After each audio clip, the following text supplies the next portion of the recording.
Casebook of Gregory Hood.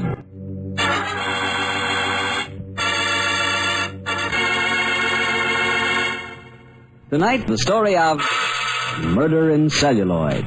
Another exciting adventure from the Casebook of Gregory Hood.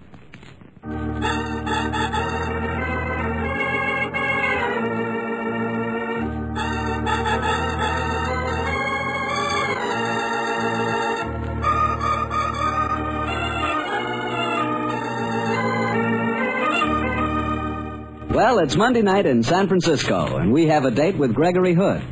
Tonight's rendezvous is at his apartment high on Nob Hill and overlooking the Golden Gate. Let's join him there, shall we? Hello, Gregory. Harry Bartell, come on in. I was expecting you. Where's Sandy Taylor tonight, Greg? He flew up to Vancouver today. There's some legal business he had to attend to for me on a shipment coming in from the Orient. He'll be back in a few days. Glass of sherry, Harry? Thanks. Well, Siamese cat. A new addition to the ménage, Greg? Oh, no. Sam's an old retainer. He's been up at my place at Russian River. I flew him down with me this morning. Mighty friendly. What did you say his name is? Well, officially it's Sing Lo, but his host of friends decided it was too dignified a name for such a whimsical character. So he was christened Sam Thurber. Greg, am I crazy or is Sam cross-eyed? Oh, yes. He's cross-eyed and his tail's broken, but he has a delightful, dusky little soul. Haven't you, Sammy? Well, Sam has another fan now. Here's your sherry. Thanks, Greg. And now... I know. You have that Monday night look in your eye. You want a story out of my casebook. Correct. And from the hints you gave us last week, it sounded as though you had quite a special one lined up. Well, it was a strange business, Harry. The whole thing happened in Hollywood. What were you doing down there, Greg? Metropolis Studios were making a picture called Passport to Danger, and my old friend Ray Hansen was directing it. The story was about a girl who inherits an importing business and gets into a struggle between her private life and being a career woman. And you were called in as a technical advisor? Well, not quite that, Harry. Ray called me one night and said that he had some headaches on the importing business angle of the picture. So the next morning I hopped into my Beechcraft and flew down to the city of Celluloid. As you know, I'm something of a gourmet. How well I know. So it was only natural that my lunch that day was eaten at the Brown Derby in Hollywood. As I entered that star-studded home of good food, I was greeted by Bill Chilius, famed Maître d'Hôtel. Mr. Gregory Hood, it's good to see you back in town. Hello, Bill. It's good to be back. I have a usual table for you. This way, please. Thanks. Oh, by the way, Bill, I hope that on this trip you'll break down and give me the recipe for that Cobb salad. I don't know if Mr. Cobb would like me to. Oh, come on, Bill. Bob Cobb and I are old friends. He'd approve. Well, Mr. Hood, here's your table. I know you start off with 3 kinds of lettuce, romaine, chicory, and iced lettuce. Break it up very Correct, fine. Mr. Hood. Then you slice up some bacon in tiny strips, some chopped chives, and then comes the cheese. Yeah. Oh, excuse me, Bill. Who's that girl sitting 2 booths away? Miss Sheila Graham, one of our best movie columnists and radio commentators. I thought it was. I must go and talk to her. I'll get the rest of that recipe from you before I go, Bill. Very well, Mr. Hood. Sheila Graham, how nice to see you again. Gregory Hood. I heard you were in town. You did? I only flew in this morning. You get your news fast, Sheila. My spies are everywhere, Gregory. In this case, I met Ray Hansen at a beach party at Malibu last night. He told me you were coming. What brings you to town, Gregory? Said she, whipping out her golden Eversharp. Certainly. Your news, Gregory. Famous importer, man about town, and amateur detective flies into Hollywood. I mentioned it on my radio show. I heard you had a new show, Sheila. What time is it? I must catch it. Sunday nights, 8:45 on Mutual. Oh, nicely spoken. I shall listen. Thank you kindly. And now, Greg, which of our starlets is responsible for your being in town? Well, it isn't a girl this time, Sheila. I came down to give Ray Hansen a little help on the importing business for Passport to Danger. Oh, yes. That's the Neda Mason and Norwood opus. Funny thing. Neda's having luncheon with me today.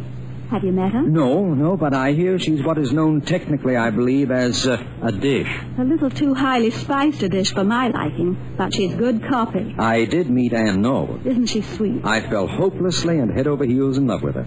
Seems impossible that an 8-year-old girl can be a movie star and yet be so utterly unspoiled. Here comes Neda Mason now. Watch her switch on the personality.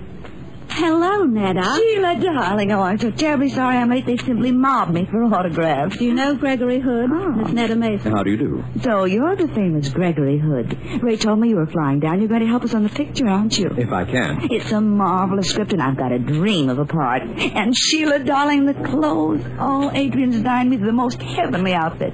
I think I must be a narcissist, my dear. I just can't keep away from mirrors these days. Excuse me, Mr. Hood. Oh, yes, Bill? There is a young lady waiting for you at the table. There is? Excuse me, Sheila. See you again before I leave. Fine, Greg. Nice to have met you, Miss Mason. I'll see you at the studio. Well, Miss Ann Norwood. Hello, Mr. Hood. You didn't mind me sitting down at your table, did you? I'm very flattered, Ann. I had to see you alone. That's why I didn't come over to the other table. I saw Miss Netta Mason was there. And you don't like her? Oh, it isn't exactly that. Though I do think she talks awfully loudly, don't you? Yes, Ann, I do. Mr. Robin Hood, you're a detective, aren't you? In an amateur way. And incidentally, Ann, the name is Gregory, not Robin. I know, but I think you're just like Robin Hood. And he was wonderful. And so I think of you that way. I'll admit that my prices might be called stealing from the rich, and I do give to the poor, but that's where the resemblance ends, I'm afraid, Ann. But I'm very flattered that you think of me that way. I do, Mr. Hood. That's why I've come to you for help. You see, my daddy's dead, and I do so miss having a man to talk to. Of course you do, Ann. You go ahead and talk. I have a very serious problem. I need a detective. Dear me, Ann. Whatever's the matter? Somebody has stolen my map. My super map. I've been working on it for weeks. And I'm good at maps, too. At least my teacher says I am. Well, what kind of a map was it? It's something I invented. It's full of forts and secret weapons and dockyards. And now it's been stolen. And when did you see it last, Ann? This morning. It was in my portable dressing room in the studio. I was working on it between scenes. When I came back just before lunch, it had gone. Oh, dear, here comes Mommy. Anne, darling, you frightened me. Why did you slip away like that while I was parking the car? I had to see Mr. Hood. Mommy, this is Mr. Gregory Hood. How do you do, Mr. Hood? How do you do? Do sit down, won't you? Well, just for a moment. And you haven't been bothering Mr. Hood, have you? Not a bit of it. She knew that I was an amateur detective, and she came to me with a problem. I'm very flattered. You see, Mommy? Oh, the missing map, I suppose? Of course. And Mr. Hood's going to find it for me, aren't you? I'll do my best, Ann. Now, who do you think might have stolen it? I think it was Miss Netta Mason. It must have been either her or Major Courtney. They were the only two people in my dressing room today, except Mother. Major Courtney. That name seems familiar. Who is he? Well, I suppose you might say... he's a suitor of mine. He's terribly stuck on money. And, dear, that's not very nice. What branch of the Army is he in, Mrs. Norwood? Honestly, I don't know. And if I did, I shouldn't tell. It's all some terrific secret. He doesn't even wear a uniform. Well, I'll tell you what, let's do. You both have lunch with me. Then we'll drive over to the studio and see if we can find that map for you, Ann. Oh, Mr. Hood, you're so wonderful.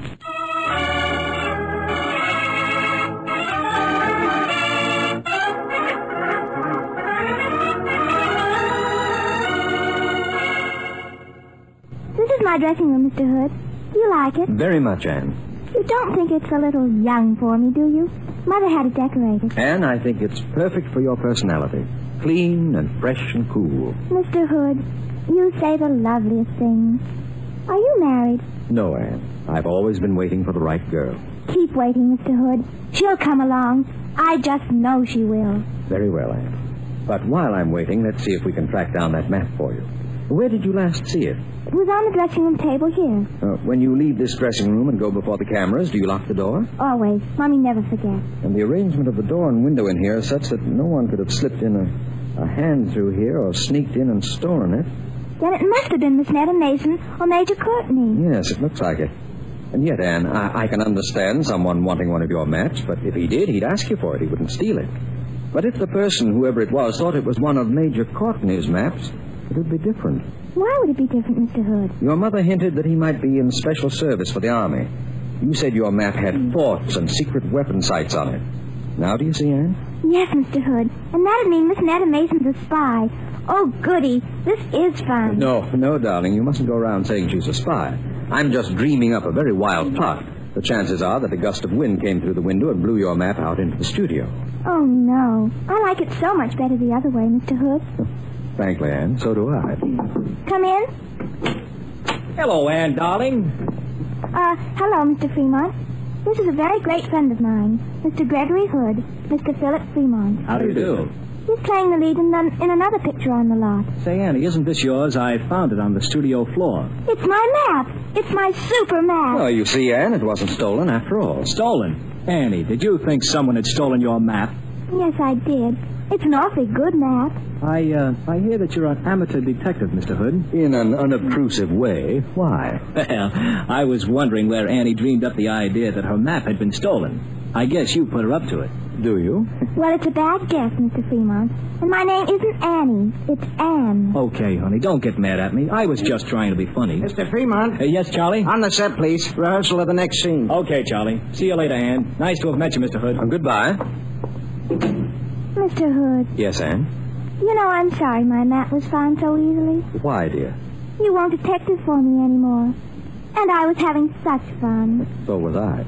Supposing it really had been stolen, Mr. Hood, why would Mr. Fremont have brought it back? Well, since I dreamed up a hypothetical case in the beginning, I might as well give you a hypothetical solution. You use such lovely words.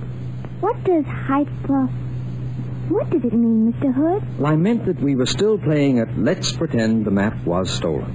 Let's suppose the thief thought there were plans of Major Courtney's, and he stole them.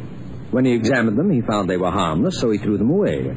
Mr. Fremont found them, knew that you were quite a map maker, and brought them back to you. Oh, you're so clever, Mr. Hood. I bet that's what happened. I wouldn't take the bet, Anne. Let me look at the map, will you? Of course. I'll do one for you if you like. Oh, naturally, I'd like it very much. That's odd. What is it, Mr. Hood? There are red marks on the corner of your map, Anne. They're made by nail polish that hasn't quite dried. Nail polish of a peculiarly horrendous shade of purpley crimson. The exact shade that Miss Netta Mason was wearing at the Brown Derby today. Perhaps she is a spy after all. Perhaps. Look, Anne, even though you've got your map back, I might as well follow this business through. There's something funny going on here. I think so, too, Mr. Hood. I just know Miss Netta Mason's a spy. Just you look at those eyes of hers. Yes, Anne, I got the slant. Let's go to her dressing room and talk to her, shall we?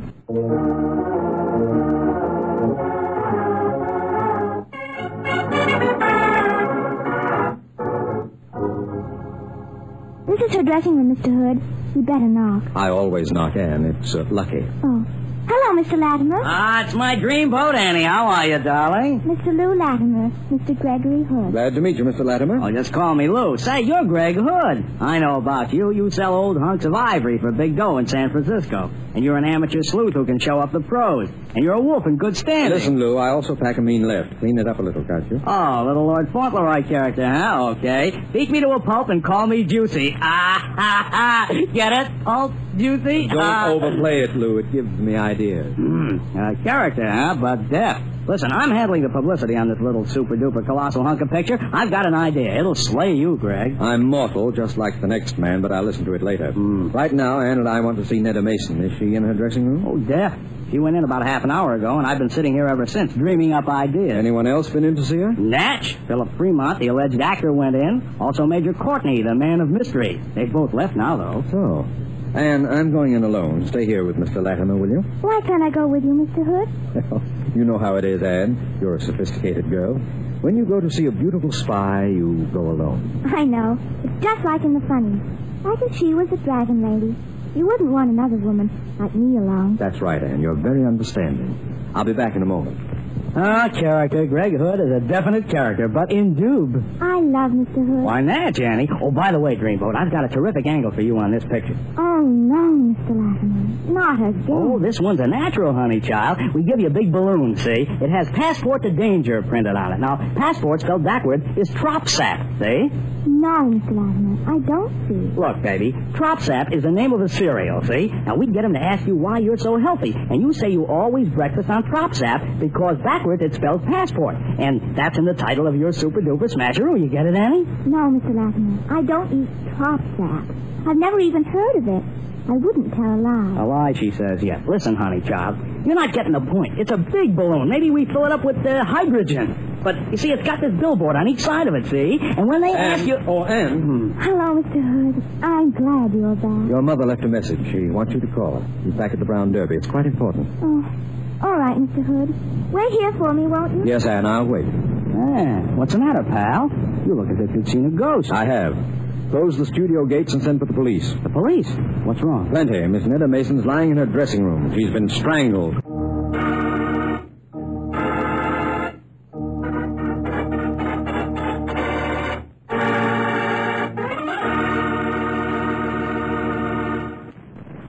You'll hear the rest of Gregory Hood's story in just a second. Well, Gregory, so you found Netta Mason strangled in her dressing room, huh? What happened when the police got there? Well, Lou Latimer, the publicity man, persuaded me not to send for them right away. He probably figured that you could solve the case, hand the killer over to the police, and so avoid as much publicity as possible. Huh? Correct, Harry, and I somewhat grudgingly agreed. And so, having gotten little Ann Norwood safely out of the studio, Lou Latimer and I went back to the dead girl's dressing room where I began to search for any clues. Find any clues, Greg? Not so far, Lou. Except that the thumb mark shows she was strangled from behind. No chance of identifying them, I'm afraid. Gee, Greg. How do you figure this killing? It's a hard one to figure. Maybe the explanation I ad-libbed at the studio for Ann Norwood's benefit might fit the killing at that. Well, it looks simple enough to me. I saw Netta walk into her dressing room. I was sitting outside it until you came out. Now, apart from yourself, only two people went in. Major Courtney, the man of mystery, and that ham actor, Philip Fremont. It must be one of them. Hello. Now we've got a clue. Look what's clenched in her right hand. Huh? Looks like some kind of pin. It's a Sigma Xi key. What's Sigma Xi? An honorary fraternity for science, a sort of scientific equivalent of Phi Beta Kappa. But there's no name on this key. So you still don't know which one of the two it is? Which one of the three? Huh? Well, how do you figure three, Greg? Proving it's two only rests on one thing, Lou. Your word alone. That makes you, my friend, the third suspect.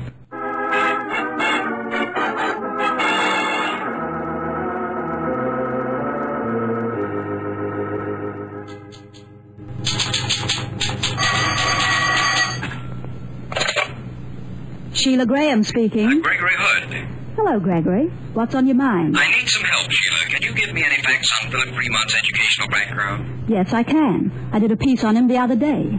He's a college man, got into acting through the Hasty Pudding Club at Harvard, majored in English. No science, Sheila? No, Greg. I see.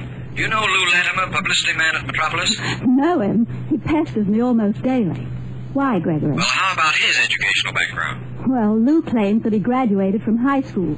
Personally, I'd say that if he ever got beyond the 5th grade, I'd want to see the proof. Oh, thank you, Sheila. You're a remarkably well-informed girl. I'll call you later. Goodbye.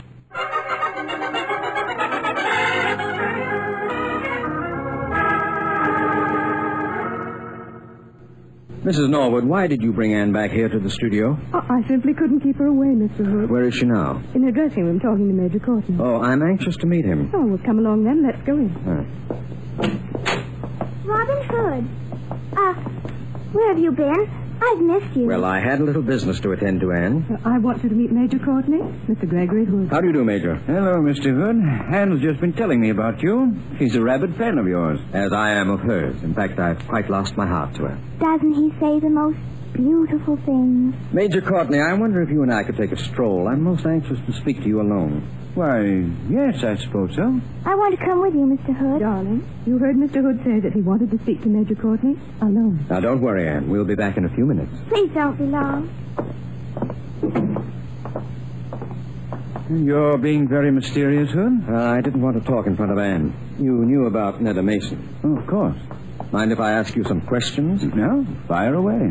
Would I be right in thinking you're a government technician?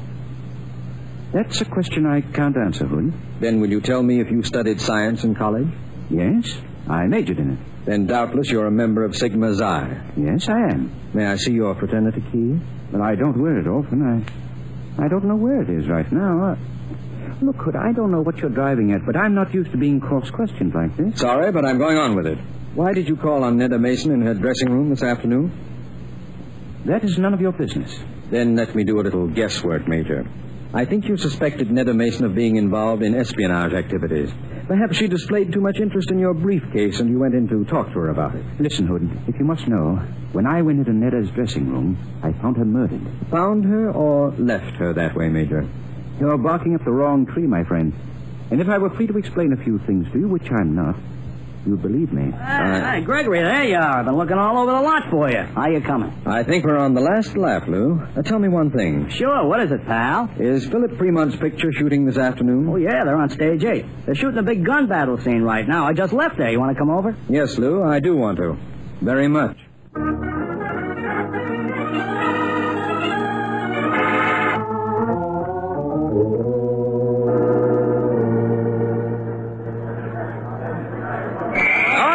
All right, that's all for today. We'll pick up the reverse shot in the morning. Hey, the lights. Everyone off the set. Hey, Gregory, we can catch Fremont before he gets back to his dressing room. Yes, let's go on the set and talk to him. Come on, Major Courtney. Keep a weather eye open, Hood. We may be leading with our chin. I know, Major, but we have the advantage of surprise. I hope. Oh, hello, Mr. Fremont. Well, Gregory Hood. Didn't know you were on the set. It's too bad you weren't here earlier. We were shooting some good stuff. Hey, by the way, can you get here in the morning? I've got several terrific scenes then. Too bad that you won't be playing them, Fremont. Well, what do you mean, Hood? Call the police, Lou. Philip Fremont's your murderer. Philip Fremont? That was my hunch, too, Hood. Stay right where you are, Lou, and that goes for the rest of you. Don't you see I'm still carrying my revolver? Yes, a revolver containing blanks. You've just used it in the scene. Oh, no. No, I have another one in my pocket. A revolver containing live shells. I've switched them. And I shoot expertly through the pocket despite the tailor's bills. You're not getting me arrested. I'm clearing out. Why did you strangle Netta Mason? Because she was stupid, and she quarreled with me. In any case, a girl who can mistake the map of an 8-year-old child for a valuable map such as the Major carries deserves to die. She was no more use to us. Us being your fascist superiors, of course. Correct. Major Courtney of G2. You didn't think fascism was dead, did you? Just because you and your boys killed a few Germans. Oh, the word's dead, all right. We'll never call it fascism again. But you'll be hearing from us. From you, we'll only hear a faint squeal from the gas chamber, Fremont. Yeah? You'll never get me. Oh, by the way, Hood, I knew you were pretty smart, but I didn't think you'd spot me.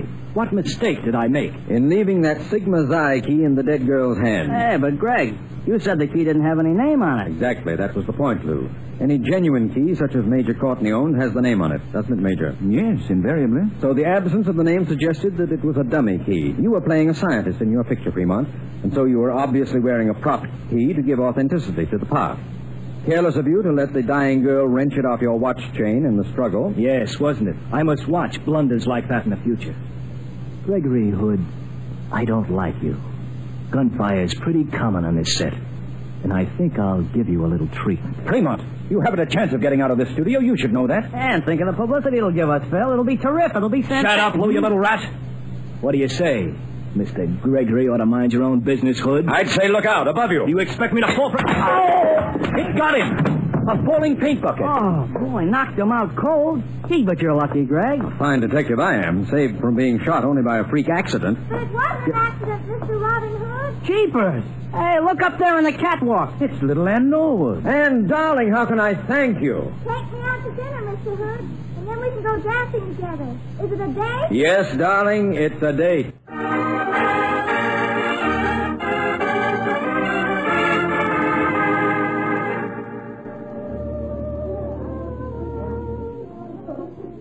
And you dance beautifully. So do you, Mr. Hood. I'm afraid I'm a little short for you, though. Not a bit of it, Anne. I like my women petite. By the way, young lady, perhaps you'll tell me how you happened to be up on the catwalk this afternoon. Well, Mr. Hood, when you went out of my dressing room with Major Courtney, I could see by your face that something was wrong. I got scared for you, so I stepped out of the dressing room And shadowed me, huh? Yes. I got to stage 8 ahead of you and climbed the ladder to the catwalk so that I could see what was going on. Did I hurt Mr. Fremont when I toppled that paint bucket over on him? Not seriously, Anne. But you stunned him and probably saved my life. How can I ever repay you? Well, there is one way, Mr. Hood. What is it, Anne? You told me at lunch that you'd never married because you hadn't met the right woman. That's right, Anne. Keep on waiting, Mr. Hood. Please keep on waiting.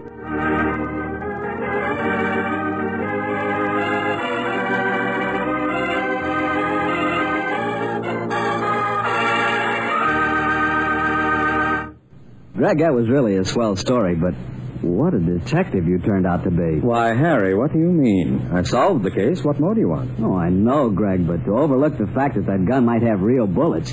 Well, if it hadn't been for Anne... I know. It was a slight oversight on my part. But, Harry, I can make a little mistake now and then, can't I? I suppose. Now, Harry, don't stand there and tell me you never make a mistake. Well, Gregory, which particular story from the casebook do you have lined up for us next week? Next week, Harry, I'm going to tell you about a strange woman who claimed to be able to see into the future. She predicted 2 violent deaths with frightening accuracy. The third death she happened to prophesy was my own. See you next Monday, Harry.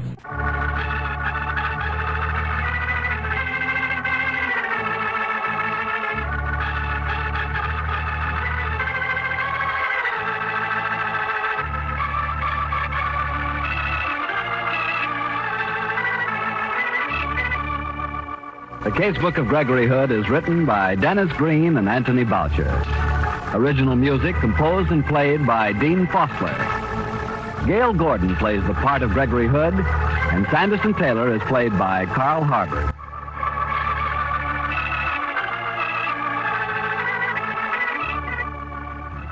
The Casebook of Gregory Hood comes to you from our Hollywood studio. This is Harry Bartell saying good night. This is the Mutual Broadcasting System.